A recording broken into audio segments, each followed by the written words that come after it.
இன்றைக்கி நம்ம ரொம்ப யூஸ்ஃபுல்லான ஒரு கார்டன் டிப்பு தான் ஃப்ரெண்ட்ஸ் பார்க்க போகிறோம். 2 நாளில் உரம் நம்ம எப்படி தயாரித்து நம்ம கண்டுகளுக்கு வந்து லிக்யூட்டை எப்படி கொடுக்க போகிறோம் அப்படிங்கிறது தான். 2 மாதம் காத்திருக்க வேண்டியதில் 2 நாள் இருந்தால் போதும். அதுவே உங்களுக்கு ஒரு வாரத்துலேயே உங்களுக்கு கண்டிப்பாக பலன் கிடைக்கும். கண்டிப்பாக வீடியோ ஸ்கிப் பண்ணாமல் பாருங்கள். Welcome back my channel. எல்லா போல இறைவனுக்கே ஃபஸ்ட் டைம் நம்ம சேனலை விசிட் பண்ணிங்கண்டா சப்ஸ்கிரைப் அண்ட் லைக், அப்படியே மணி பெல் ஐக்கனை கிளிக் பண்ணிக்கிறோங்க. இப்போ நம்ம பார்க்க போகிறது 2 வகையான பயிர்வைக்கு பார்க்க போகிறோம். இதுக்கு நம்ம ரொம்ப நாள்லாம் வெயிட்டிங் பண்ண வேண்டியதில்லை. 2 நாள் இருந்தால் நம்மளுக்கு போதும். 2 நாளில் உங்களுக்கு அந்த பயிர்வைக்கு ரெடி ஆயிரும். அதை நீங்கள் வந்து உங்கள் கண்டுகளுக்கு வந்து மிக்ஸ் பண்ணி ஊற்றுனீங்க அப்படின்னா உங்களுக்கு ஒரு வாரத்தில் ரிசல்ட் வந்துடும். ஃப்ரெண்ட்ஸ், வீடியோ ஸ்கிப் பண்ணாமல் பாருங்கள். இப்போ வாங்க மக்களை வீடியோவுக்கு போகலாம். இது எல்லாமே நம்ம கிச்சன் வேஸ்ட்டு தான் ஃப்ரெண்ட்ஸ். எல்லாமே நம்ம வெங்காயத்தோல், பூண்டு தோல், இஞ்சி தோல், காய்கறி கட்டிங்க, கீரை கட்டிங்க, ஓரஞ்சு பழத்தோல், எலுமிச்சம்பழத்தோல் எல்லாமே லேசாக உணர்த்தி 2 நாள் 3 நாள் சேர்த்து வச்சு போட்டால் தான் எனக்கு பத்தும். அதனால் நான் அப்படி செய்வேன். லேசாக அப்படி காத்தோட்டமாக அப்படியே போட்டு விட்ருவேன் வெளியில். அப்புறம் அதை எடுத்து வாளிக்கில் போட்டு தண்ணி ஊற்றி வச்சுருவேன் ஃப்ரெண்ட்ஸ். இது எனக்கு வந்து 2 நாள் சேர்ந்தது. நம்ம ஓரஞ்சு தோல், எலுமிச்சந்தோல்லாம் போட்டோம் அப்படின்னா நம்மளுக்கு நல்லா மல்லிகைப்பூ வகையை சேர்ந்ததெல்லாம் நல்லா பூக்கும். ஜாதிப்பூ, முல்லைப்பூ எல்லாமே நல்லா பூக்கும். அதனால் அதையும் சேர்த்து போட்டுடலாம். கிச்சன் வேஸ்ட்டு, அதாவது காய்கறி கட்டிங் பண்ண அந்த தோல்கள் எல்லாத்தையுமே நான் போட்டிருக்கிறேன். பழத்தோல்களும் கொஞ்சம் இருக்குது. பழம் அரைச்சதை கூட நீங்கள் அந்த சக்கையை கூட போட்டு ஊற வைக்கலாம் ஃப்ரெண்ட்ஸ். அது ஒரு லிக்யூடாக தயாரிக்கலாம். அப்புறம் கஞ்சி தண்ணி, அரிசி களைஞ்ச தண்ணி, பருப்பு களைஞ்ச தண்ணி, தோசை மாவு, கிரைண்டர் கழுவுனது எல்லாமே நீங்கள் ஊற்றலாம் ஃப்ரெண்ட்ஸ். எல்லாத்தையும் ஊற்றி ஒரு நாள் முச்சூடும் ஊற்றி சேர்த்துக்கிறங்க. அதில் புளிச்ச மோர் கொஞ்சம் ஊற்றிக்கிறங்க.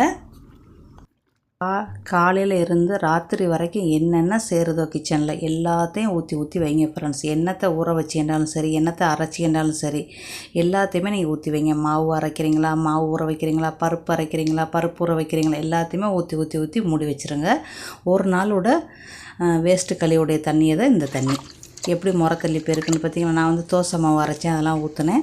அப்புறம் காய்கறி கொஞ்சம் கட்டிங் பண்ணேன், அதெல்லாம் போட்டுக்கிட்டு எல்லாத்தையும் ரெடி பண்ணியிருக்கேன். இப்போ ஒரு நாள் ஆயிடுச்சு. இப்போ கரெக்டாக ஒரு ராத்திரி ஊற வச்சுருக்குறோம். இப்போ இதை வந்து நல்லா வடிச்சிருங்க.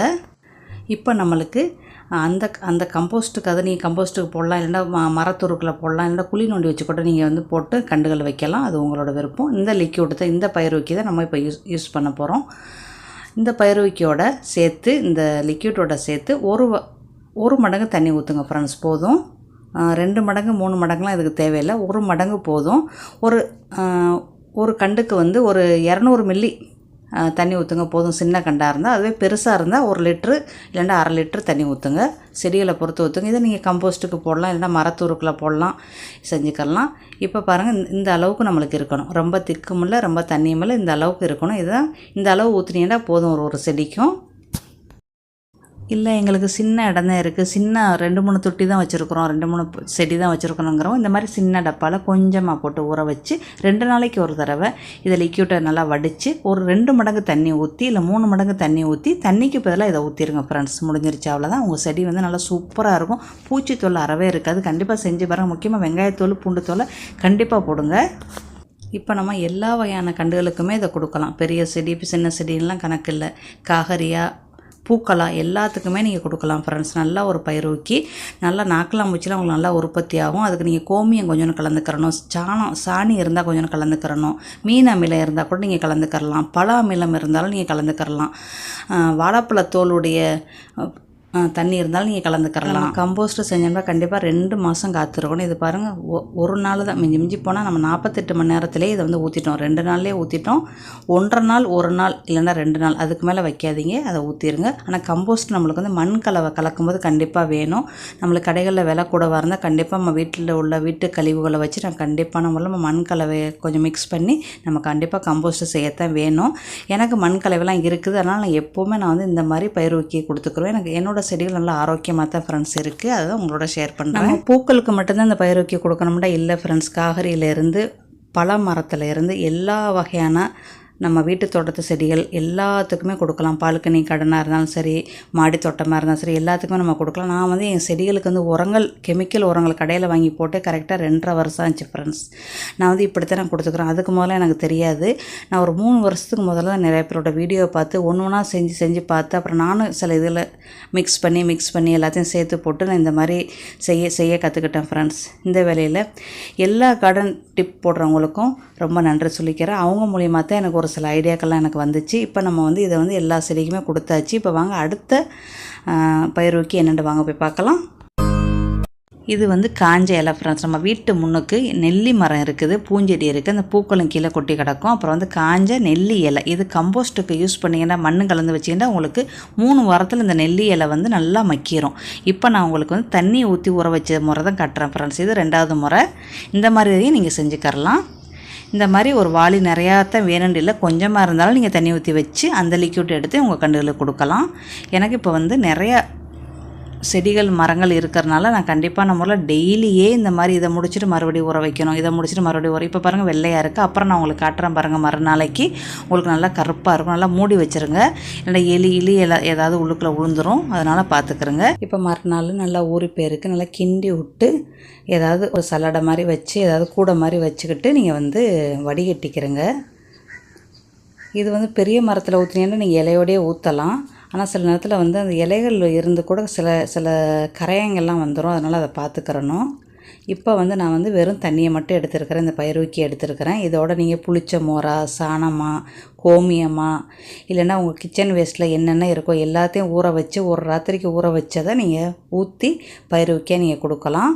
இதில் நீங்கள் மீன் அமிலம் ஊற்றலாம், என்ன வேணாலும் ஊற்றலாம் ஃப்ரெண்ட்ஸ். நீங்கள் நல்லா சூப்பரான பயிருக்கு ஃப்ரெண்ட்ஸ். இது வந்து ராத்திரி முடிச்சுட்டு ஊறி போயிருக்குது. அரிசி களைஞ்ச தண்ணி, அப்புறம் கஞ்சி தண்ணி எல்லாமே ஊறி போயிருக்கு. எல்லாத்தையும் ஊற்றுங்க. இது ராத்திரிலாம் ஊற வச்சுட்டேன். நேற்று உள்ளது நேற்று தான் ஊற்றுறேன். தனியாக ஊற வச்சுட்டேன். இதை ஊற வைக்கலையே, அதையும் ஊற வச்சுருவேன். எல்லாத்தையும் மிக்ஸ் பண்ணிவிட்டேன். இப்போ நான் வந்து புளிச்ச மோர் மட்டும் ஊற்றுறேன். நீங்கள் புளிச்ச தோசை மாவு என்னென்ன வேஸ்ட்டாக நீங்கள் குப்பையில் போடுறீங்களா, கிச்சன் வேஸ்ட்டு எல்லாத்தையும் நீங்கள் வந்து லிக்யூட் ஆக்கி கொடுக்கலாம்.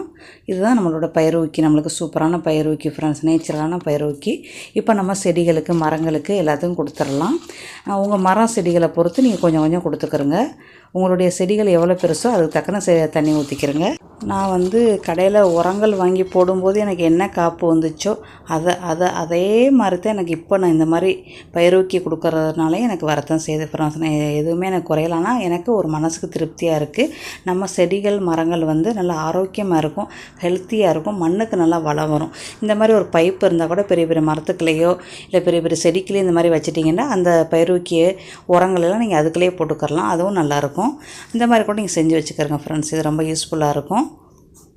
நம்ம எப்போவும் சொல்கிறத நம்ம வீட்டு தோட்டத்துக்கு, வீட்டில் இருக்கிற பூக்களுக்கு நம்ம வந்து கெமிக்கல் உரம் யூஸ் பண்ணாமல் எல்லாமே நம்ம வந்து நேச்சுரலாக நம்ம வீட்டு கிச்சன் வேஸ்ட்டு கழிவை வச்சே நம்ம லிக்யூட்டாவோ கம்போஸ்டாவோ கொடுக்கலாம் ஃப்ரெண்ட்ஸ். இப்போ கொஞ்சோன்னு பூ இருக்குது, எங்களுக்கு கொஞ்சம் செடி தான் இருக்குது அப்படின்னு நினைக்கிறவங்களுக்கு ஒரு சின்ன ஒரு டிப்பு ஃப்ரெண்ட்ஸ். இந்த மாதிரி கொஞ்சோன்னு பூக்களை மட்டும் எடுத்துக்கிறோங்க, கொஞ்சமாக இலை எடுத்துக்கிறோங்க. எல்லாத்தையும் ஒன்றா போட்டு ஊற வைக்கலாம், தனித்தனியாக ஊற வைக்கலாம்.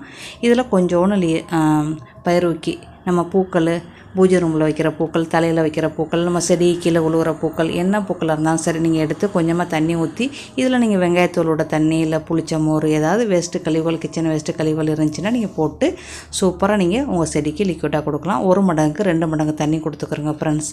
இந்த மாதிரி செஞ்சுக்கிறலாம். நம்மளுடைய மண் ஜாடியில் வைக்கிறதோ இல்லை மணலில் வைக்கிறதோ நம்மளுக்கு நல்லா மண் நல்லா வளமாக இருந்தாலே நம்மளுக்கு நல்லா பூக்கும், நல்லா காய்க்கும், எல்லாமே செய்யும். இது பாருங்கள் ஈவினிங் தான் ஆகுது. அதுக்கெல்லாம் பாருங்கள் இது எப்படி டீ தூள் மாதிரி வந்துருச்சு பாருங்கள். இந்த பூவில் வந்து இப்படி தான் ஃப்ரெண்ட்ஸ் வரும். இது கம்போஸ்ட்டுக்கெலாம் சூப்பராக இருக்கும். இது நெல்லி இலையெல்லாம் போட்டிங்க அப்படின்னா உங்களுக்கு 2 வாரம் 3 வாரத்துலேயே உங்களுக்கு சூப்பராக கம்போஸ்ட் ரெடி ஆயிரும். இப்போ மறுபடி நம்ம தண்ணிக்கில் ஊற வச்சு போடுறக்காண்டி மறுபடி இப்படியே தான் ரவுண்டில் அப்படியே வந்துக்கிட்டு இருக்கணும் ஃப்ரெண்ட்ஸ்.